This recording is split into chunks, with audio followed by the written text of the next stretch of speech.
SmackDown Hot Takes, where I take your thoughts, your opinions, your hot takes from the previous episode of SmackDown, Raw, and or PLEs. And if you want a hot take on cereal, I'll give you a cold take. It's soup. Cereal is soup. Cold soup, but soup nonetheless. All right, let's get started with Stacks Hundo. So I'll start with Sami moving to SmackDown. If he would have listened to the Wise Man and Seth when they told him to go to SmackDown the first time, well, he would have had a World Championship match then, right? Yeah, he would have had a title match against John Cena had he done what they said. Go to SmackDown, Sami. We don't want to fight you. But Sami was like, no, I got to do it the right way.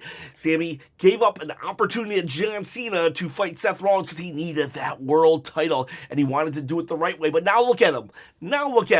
For nothing. He went to SmackDown. Yeah, he's trying to get the U.S. title, this U.S. title right here. And yes, it's sweet and awesome, but it still doesn't make sense. Why suddenly give up the World Championship quest? Why? Because you didn't win a match? That match wasn't even a number one contender match. Like, it wasn't even a guarantee you were going to go and fight in the main event. Let's pretend that match didn't matter that much. Okay.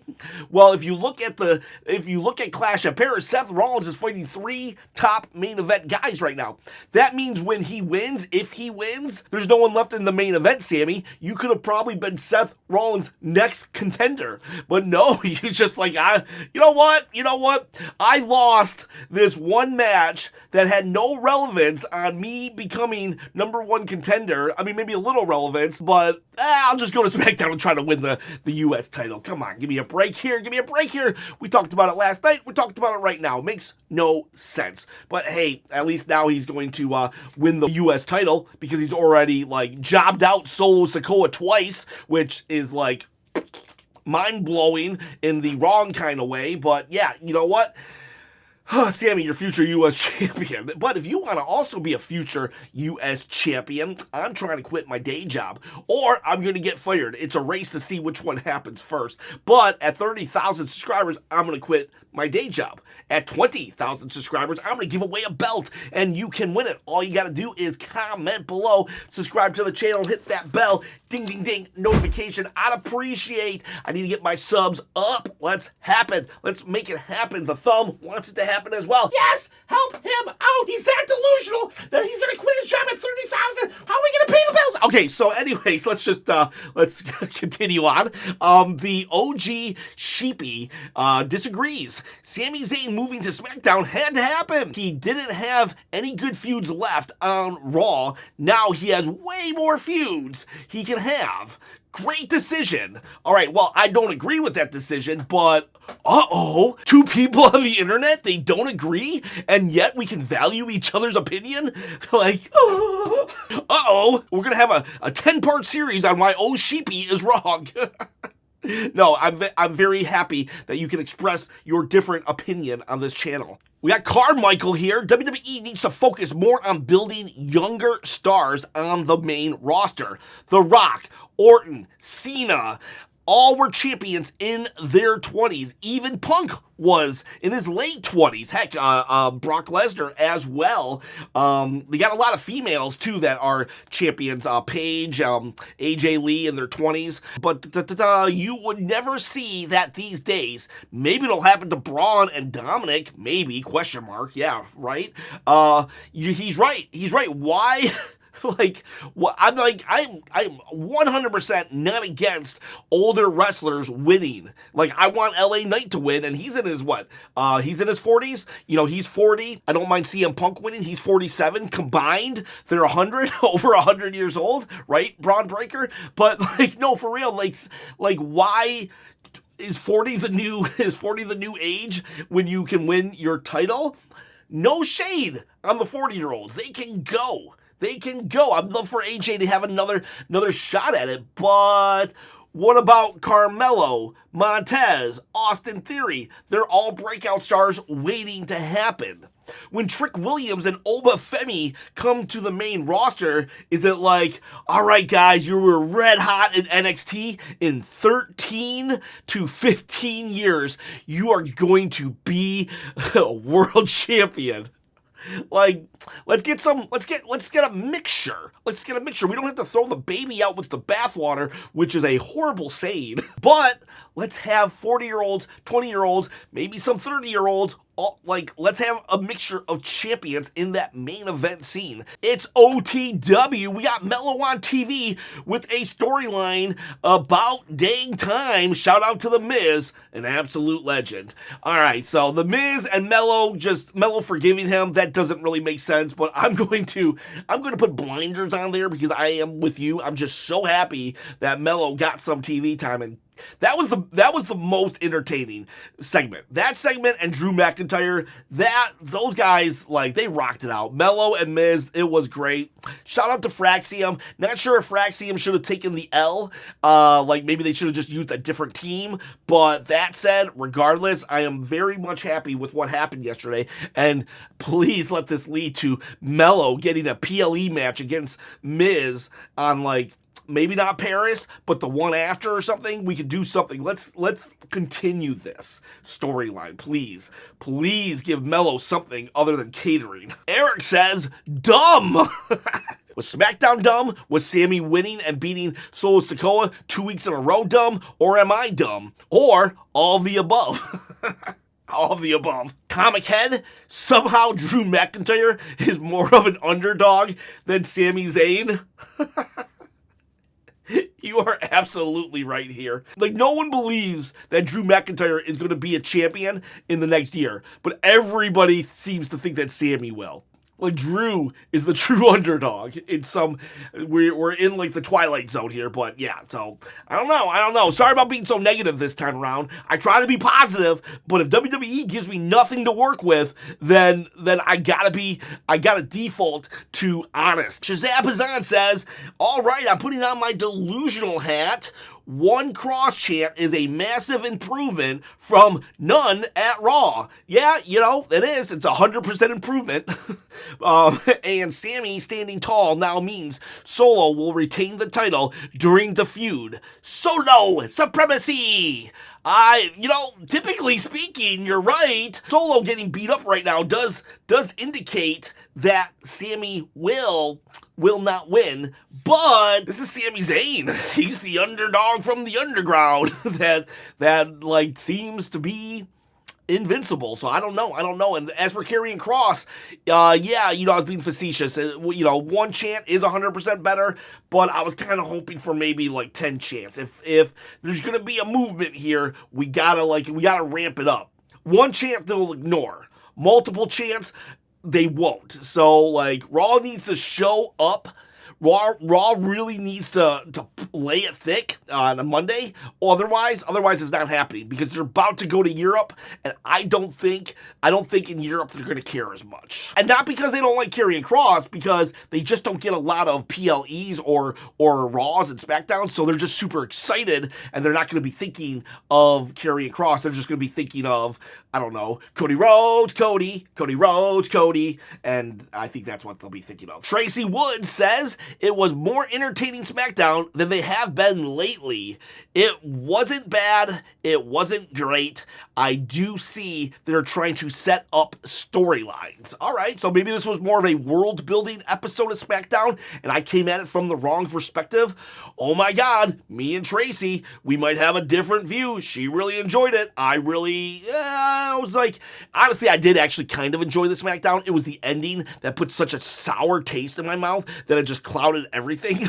You ever like everything's going good, you have a great day, but then something happens and it just completely ruins your day. Honestly, your day was fine. You just had 10 minutes. You had a bad moment in your day, and you allowed those 10 minutes to ruin the entire day. And that's what I admittedly did with SmackDown. I was having an okay time with SmackDown. I probably would have gave it a 6 or a 7, but once Solo took that pin again, I was like, 4 chops out of 10. I only yawned, I think. What did I yawn? Like 6 times? I yawned 6 times yesterday, and there was like 9 to 10 commercials. So, like I said, it was that ending. It was that ending. And the nonsensical storytelling of Sami just saying, fine, I'll go to SmackDown and go for the U.S. title because you know what? I don't need that world title anymore. Like, it's no longer looming over me. That's what really did it for me. But Tracy, I'm not here to tell you that your opinion sucked. I'm not here to ruin anybody's enjoyment. I'm just here to talk about my not enjoyment. So I'm glad you enjoyed it. W Potato, I just tell the truth, and telling the truth is crazy in a world full of lies. And then JTF 200, Drew McIntyre was the best part of the show. Everything else was garbage. I don't think the Melo stuff was great. I love the Melo stuff. And I'm not saying it was garbage. It would probably be like, I think I've said this before, but maybe like recyclables.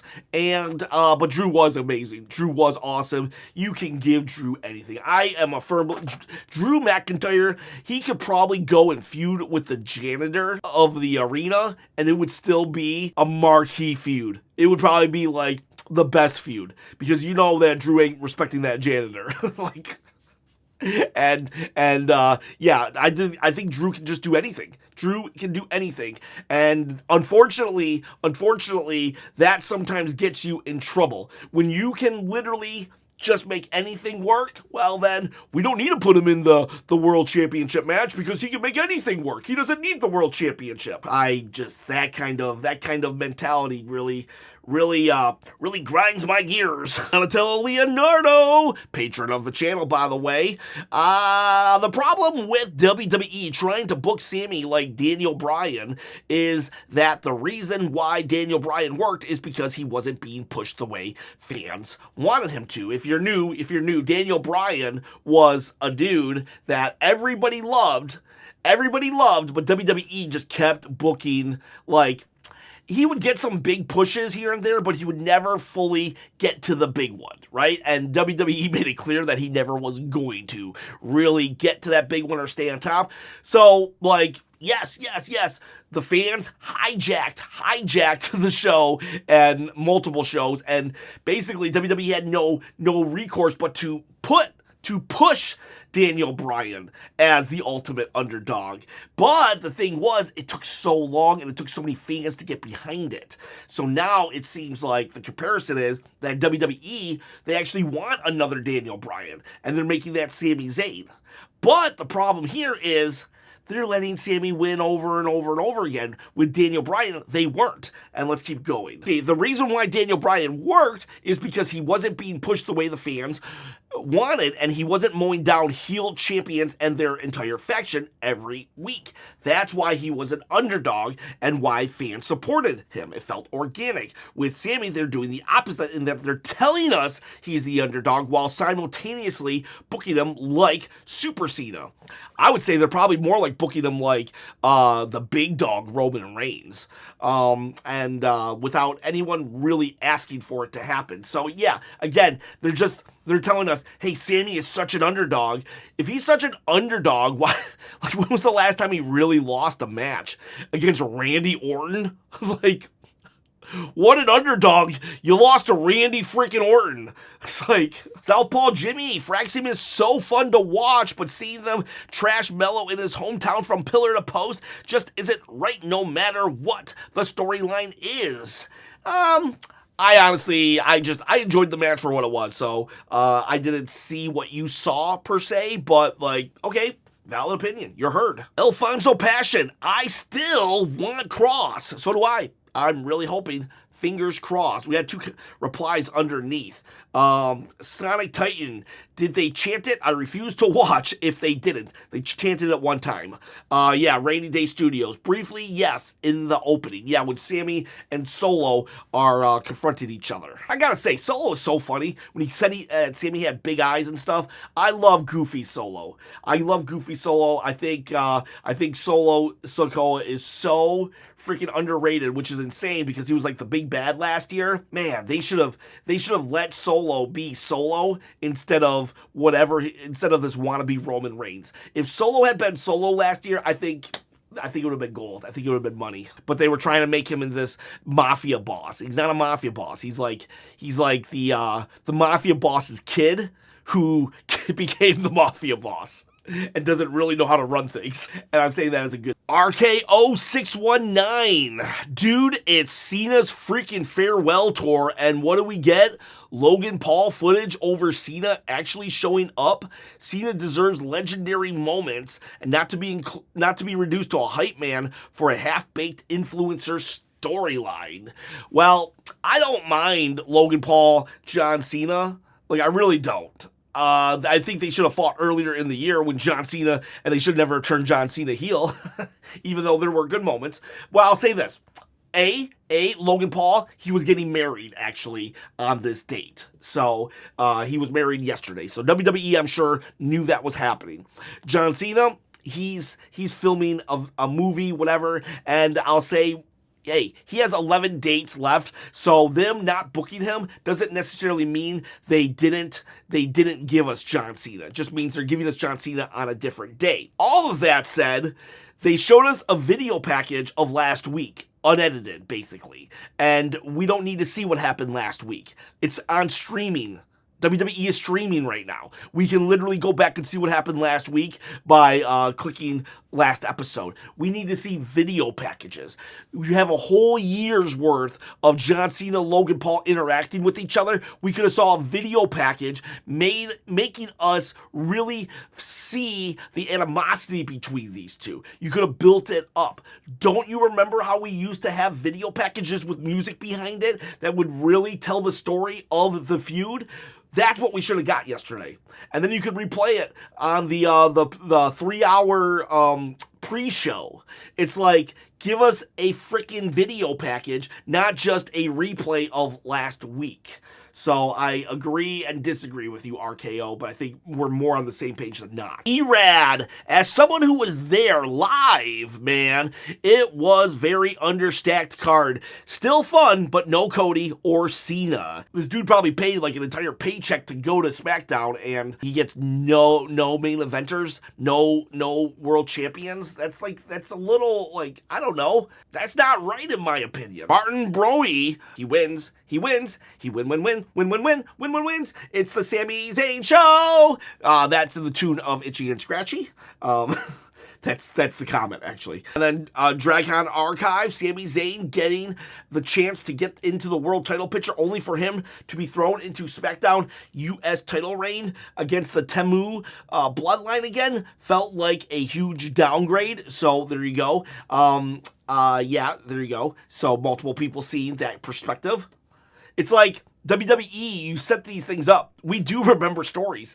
I like a year or two ago, Triple H was so meticulous about details. Now he doesn't care. He really doesn't. It's insane how Triple H has gone as a booker. Maybe it's TKO yelling in his ear, but like, oh boy. He went from long-term booking to just like 5-second booking, just looking for a moment. Rainy Day Studios, 2 top solo competitor girls as the top champs versus the Clown Squad. I love Chelsea. It is what it is. Isn't compelling story I was hoping for. Did anyone literally think that Alexa was going to lose to Piper? Dude, I can't even remember the last time Piper or Chelsea won. I think the last time Piper won was when she fought Zelina Vega, actually, which is crazy because Chelsea never beat Zelina in that feud. What I'll say to this is the reason why it's not compelling is because it's just like everything else. They just fought. I said this last night on my one-shot, one-take review that there was a moment where that Chelsea and the Secret Harvest, they have Alexa Bliss and Charlotte Flair. They're down, right? Just steal the dolls. That's all you had to do. Steal the dolls, make it personal. That's what these feuds are missing. Just a beatdown in a wrestling show is like another day at work. That's what you're supposed to do. You're supposed to beat up your opponent. So make it personal. Steal the dolls, cross a line, make it interesting. Comment of Doom, first segment. And it's going to be a random, meaningless multi-man tag match in the main event. And I've checked out. Yep. Tag team match, players. It's like the NWO days. NWO, they would always book just random tag team matches. Random 3-man, 6-man, 5-man, 800-man tag team matches. It was like, I'm not talking about the beginning of the NWO days. I'm talking about when it got stale. Omega 18181. Aleister will be the next big heel for WWE. Honestly, Aleister Black is slowly moving up, in my opinion. I'm actually kind of sort of enjoying Aleister Black. I haven't fully bought in yet, but I do see the potential there, and I do hope that he is the next big bad, or at least medium bad. I wouldn't mind if he's just the bad guy of the mid-card division. I wouldn't mind that. I like that he kind of circled back to R-Truth. R-Truth being a happy-go-lucky guy, but Aleister Black was able to bring out Ron's killings, so that's happening next week. Thank God. Thank God that R-Truth is getting some TV time also, because it's why do we hire that guy back if we're just going to put him in catering? It's so I'm happy for that. I'm happy they're using Aleister Black and Ron the Truth killings. Clear Vision Int 2020, the post-SummerSlam yearly slump begins, at least Melo on TV. Agreed for the Melo thing. And yes, I do know there is a post-SummerSlam lull, just like there's one after WrestleMania usually, but I don't see why we have to have it happen. NXT is doing fine. NXT is firing on all cylinders, and so I think this slump, just because they are creatively in a slump every year, that says more something on creative. Replace them. Or give us good TV. Could you imagine if we were watching any TV show and was just oh, well, the next 8 episodes are going to suck, but, it happens every year, don't worry about it. It's I know that there are 52 weeks a year and 1,000,000 hours of programming every week. Some of that's on WWE's fault, but why don't you do this?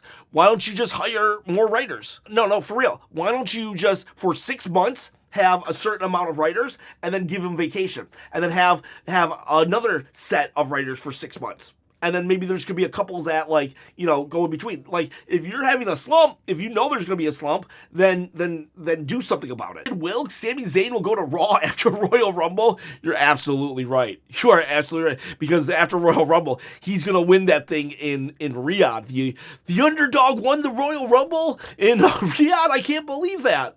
Will the Underdog win the championship at WrestleMania? Oh, he did. I can't believe that. I wouldn't be surprised if he's a dual champion.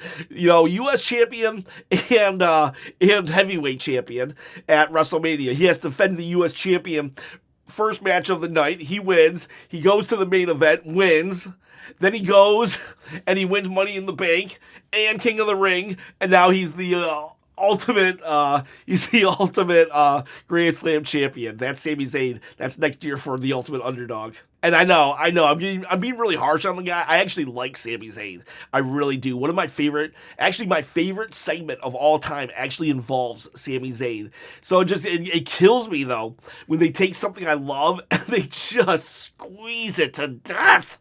It's like Elmira with her cute little furry animals. I just love them so much. I just want to hug them and squeeze them and kill them. And that's what they're doing to Sami Zayn. Alfonso Passion again. Okay, short and sweet. Hope it's not the same Bloodline Vortex segments each week, but Sami and Jacob now is interesting, but hope they will make it different. Yeah, and why is Jacob okay with Sami just jumping in? Yeah, they cheated me out of my title and my rematch, but Sami, I don't trust you, but I'm going to team with you and help you get this U.S. championship. Goat Buggy, I hate the MFTs for being big jokes in WWE.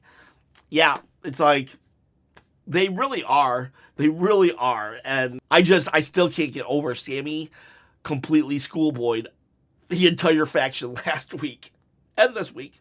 But he had help this week at least. Chris Gutierrez, is this the whole show? I didn't watch it, but by those screenshots, we generally have a better time watching NXT. I do highly recommend NXT. NXT is awesome. Come at me, ow. This is my first moment for enjoying Carmelo. I really enjoyed his facial expressions. They aren't overdone like some seem to be, which makes it more believable for me. Well, I'm glad. I'm glad you're finally on the Carmelo train. You might not be fully on right now. It took me a while. It took me a while to start liking Carmelo Hayes. Like, I didn't see it at all, but the moment I did, it was like it clicked, and now I love the guy. And I'm hoping that you will as well. And I loved how he was so disheartened when The Miz took the pin. Like, not like he like pinned Fraxium, because it was like it was gonna be this huge moment for Carmelo Hayes to just get the pin, get the win after so much not being on TV. And then for Miz to just steal it,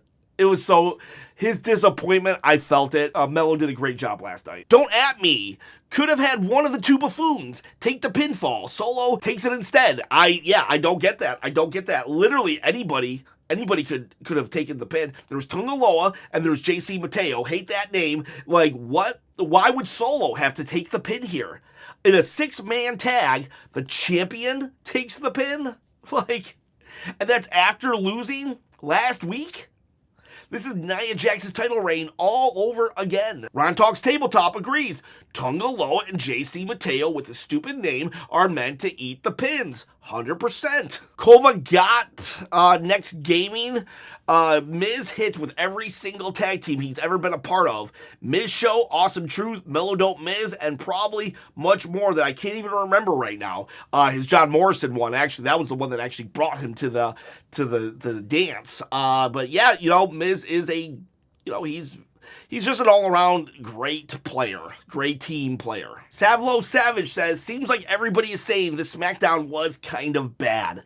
And it was. It honestly was kind of bad. And I really do hate just being negative. But, like, you gotta give me something, WWE. I loved your Melo Miz stuff. I loved Drew McIntyre. But everything else was, like, mid. It was mid. And then that ending really ruined it. Like, it just was not logical, and that's what really gets me. And that's what makes me get so mad and disheartened about the product, because just a couple years ago, Triple H was so meticulous about stuff. And where did that go? I don't know. So it sucks, because then the new people come to this video and they're like, wow, what a negative guy. I'm not trying to be negative, but I gotta default to honesty when I see only negative, and I gotta call it. So, boys, girls, I appreciate every single one of you. If you've subscribed to the channel, thank you. If you haven't subscribed to the channel, not thank you. Please subscribe to the channel, and then I'll thank you. Have a good day. Bye.